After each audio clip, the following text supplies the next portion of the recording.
Are good and evil two sides of the same coin? Get God Failed, Ariel Langford's disturbing account of a tortured soul manipulated by good and by evil. God Failed is available everywhere digital books are sold. We've been holding back on you. I'm Sutton Blackhill, and tonight, all will be revealed.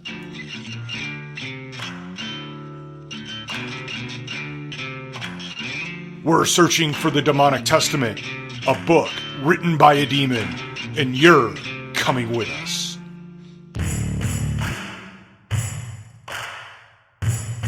Hey everyone, Wally here. Thanks for being here.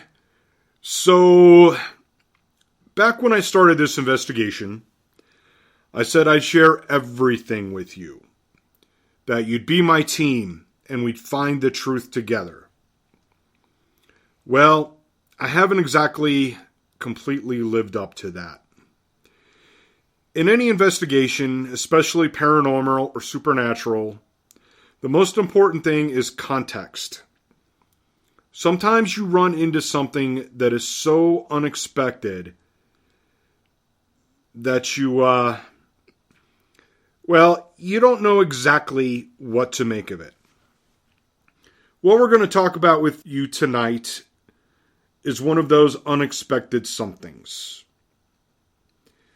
So for the last week or so, I've had this reoccurring dream.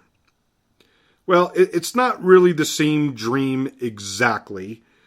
Every night, just a little more was revealed. On the first night, I was walking down this hall. It was dark with just a bit of a red tint. I suppose there were lights around, but they were dimmed enough so you couldn't really make out anything that was around. Everything outside of my direct vision was blurred, sort of like blinders. I kind of remember having this uneasy feeling, like when you know something bad is about to happen, but you're not quite sure what. The next night, it was the same thing. Except this time, I got to the end of the hallway, to a door, room number 633. At first I thought it was some sort of hotel, but in the third dream, I realized it was a college dorm. The size of the halls revealed themselves with banners and posters. Things were still blurry, so I couldn't really tell what any of them said, but somehow I knew they were school-related. This time when I got to the door, it opened, very slowly, revealing the room an inch at a time. Sort of like slow motion, except that it wasn't. The door bounced off the wall, closing slightly, but not enough to obstruct the view of a young woman with blonde hair sitting at a desk. Bam! Wide awake. I couldn't get back to sleep. I kept wondering who this woman was and why I was dreaming about her. The next night I didn't have the dream. Sutton and I sort of overindulged on a bottle of gin that Gounod gave us, and I think the alcohol prevented me from dreaming. I did, however, wake up to a card sitting on my nightstand. It had that familiar 10th century sigil of Baphomet on the front, and on the inside it simply said, "Believe what Surath shows you as you slumber." And it was signed Thad, Surath's fifth apostle. The night after that, same thing, walking down the hallway. This time I could make out the Wazoo banners, the posters for all the parties and the club meetings. And like the night before, I get to the door and it opens very slowly. The same young woman sits at the desk. I see her with her head up, staring at the wall, which I think is kind of odd, kind of strange. But then I notice something even stranger. The woman is writing something on a piece of blank white paper. And then, wide awake. But things are kind of starting to connect. The final dream started out at the door. It again opened slowly, revealing the woman at the desk writing something on a piece of paper while seemingly in a trance. It seemed to float into the room. moving towards the woman at her desk. I stop behind her, able to look over her shoulder and see what she's writing. On the paper it says, Surath started the fire in the Harrington house. He was also the one responsible for, and as I was trying to see the rest of the sentence, the woman's head spun around backwards and screamed at me, waking me wide awake. The young woman's face was pale, dead pale, and her eyes were red. I did not recognize the woman, but I knew exactly who it was. Now, before I go on, I want you all to know that after each one of these dreams, I woke up at exactly 6:33 every single time. And this brings us to the thing that we've kept from you. Mixed in with the pages of Ariel's novel were these papers covered in scribbles and passages. Some of them looked like random thoughts she wrote down as she processed everything. And some of those we shared on social media a few days ago. Others, those were more disturbing. Yeah, we weren't quite sure what these were, but the notes described things that happened in the Harrington house. Things that neither Ariel or Christian would have knowledge of. The writing on these particular pages didn't match the others, the ones we shared with you. The fingerprints on the pages only contained Ariel's, and there was no match for the handwriting. It didn't match Robbie or Christian. It didn't match anyone. We didn't know where the notes came from or how legit they were. The only thing we knew was these notes matched what Ariel used to fill in the gaps in God Failed. Things like, Surath possessed your brother. As Robbie, Surath crossed the street to the Harringtons. As Surath walked, he created a 2-inch thick black leather book, void of title, which he gave to the priest, who left it on Madeline's nightstand to find, which became this in the book. Surath guided Robbie's body over to the Harringtons' house. As he took his first step off the curb and into the street, a white light flashed in his upturned hands. There was no need for him to look both ways for cars because he knew there weren't any. Continuing to hold his palms up, close to one another, the white turned to gray and finally black. When he reached the other side of the street, a black leather book, a couple inches thick, with no title on the cover, weighed his small hands down. He walked up to the door and spotted the priest. This was working out perfect. The version in God Failed is much more detailed than in what was written on the paper, almost as if Surath showed her what happened. Yeah, so at first we thought that maybe she had a boyfriend or someone helping her write the fictionalized gaps in the story. But after the series of dreams I had, we were able to connect some things together. And it's not at all what we expected. Now, before we go further, I know exactly what you're thinking. How can you trust the dreams? At first I didn't. I thought it was just the investigation and seeing these notes day after day bleeding into my subconscious, resulting in these vivid, very vivid dreams. Nothing more, nothing less. But we have the note from one of Surath's apostles telling me the dreams are Surath's way of sharing information. The irony of this is, showing me things as I sleep isn't all that different from the woman I dreamt about sitting there writing things down as though she was in a trance. Mm-hmm. The other thing that points to these dreams being legit is, before the Thanksgiving holiday, Sutton started putting together a dossier on Ariel. After the final dream, Sutton shared the file with me, and when I opened it, I saw Ariel's picture. It was the woman in the dream. Now, at that point, I had to trust that the dreams were a manipulative tactic by Surath to feed us information. Oh, right. You know, his way of letting us know these gaps in God Failed are in fact real, not fiction like we believed.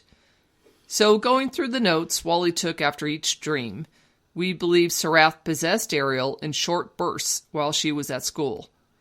While in control, he gave her insight into Christian's life and other events she wouldn't have otherwise known. We think this happened several times.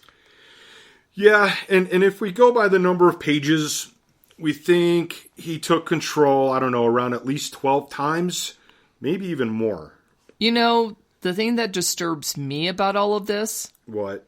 Looking at these pages, written in a different hand, and the things that they say, makes me wonder if Ariel was manipulated into writing the book. Are you suggesting that these aren't her words, that they're Surath's? No, not exactly. What if writing the book wasn't some sort of therapy, but instead she was manipulated to write it so Surath could get his story told? At least this part of it. This was written so we'd find it and publish it. Okay. So, to bring this story, his story, to the people. So you're saying that Surath wants everyone to know how powerful he is and what he's capable of. Yes. A precursor of what's to come, maybe. Wow. All right. Well, this puts a bit of a different angle on things. Okay, so roll with me here for a minute. Okay. So Godfield mentions Madeline's lost Bible, which is the one that Robbie brought over to Madeline, possessed by Surath. During the Holy Week incident in 1979, the 12 people who died and became Surath's apostles claimed a demon asked them about a book. So what if the demonic testament isn't just one book?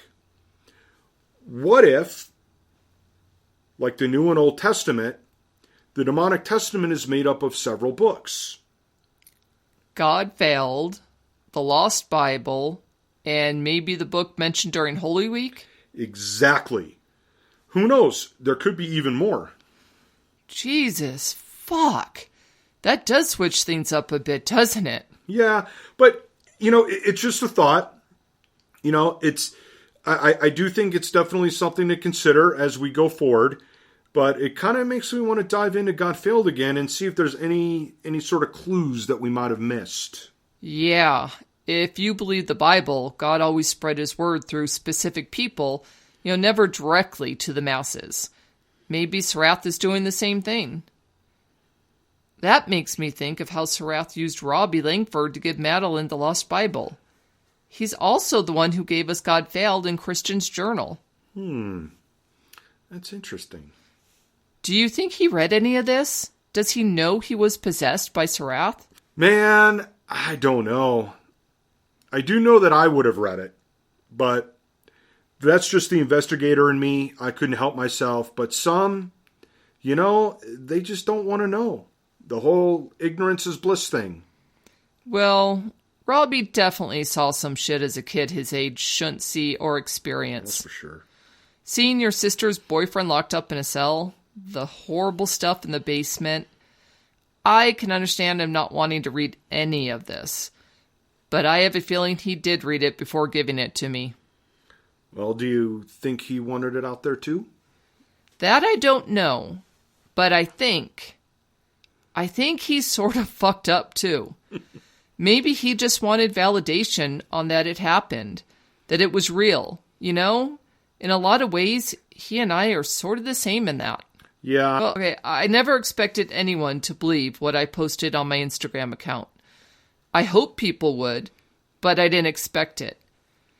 I did it to put these experiences out there, hoping someone would say, I believe you, and offer, I don't know, just kind of offer.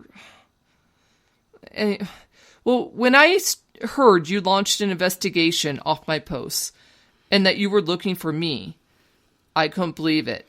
After 2 years, I finally had someone believe this. It changed my life, seriously.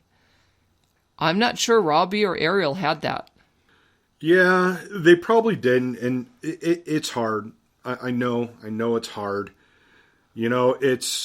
Society's kind of fucked up. It's okay to believe in this all-knowing sky daddy who controls and creates everything, but it's weird. You know, the Bible talks about the devil, demons, angels, and all that stuff.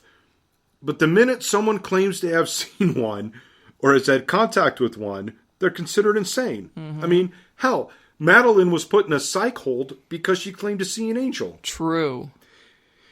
And you know, I've investigated the paranormal practically all my life. I've seen things. Trust me, I've seen things. And I know things that the average person wouldn't in a million years believe. The supernatural is a whole different ballgame. Hauntings, things that go bump in the night, that's one thing. Demonic possession, that's another. Getting visits from the dead who live in purgatory, yeah, that's a whole nother thing. Getting notes from the apostles of a demon, you okay? Yeah. I was just thinking. We know Ariel wrote God Failed while at school, but we're not sure exactly when she started it or when she finished it. We do know she died from a fall. Was this experience too much for her and she committed suicide after finishing the book? And did Surath manipulate her into doing it? Oh, shit. What does that mean for us? The investigation. More importantly, what does it mean for our souls? This episode may be over, but don't miss what happens next. Follow A Walk in Darkness on Instagram or Twitter for the latest developments in the investigation. Thanks for listening, and don't forget to subscribe.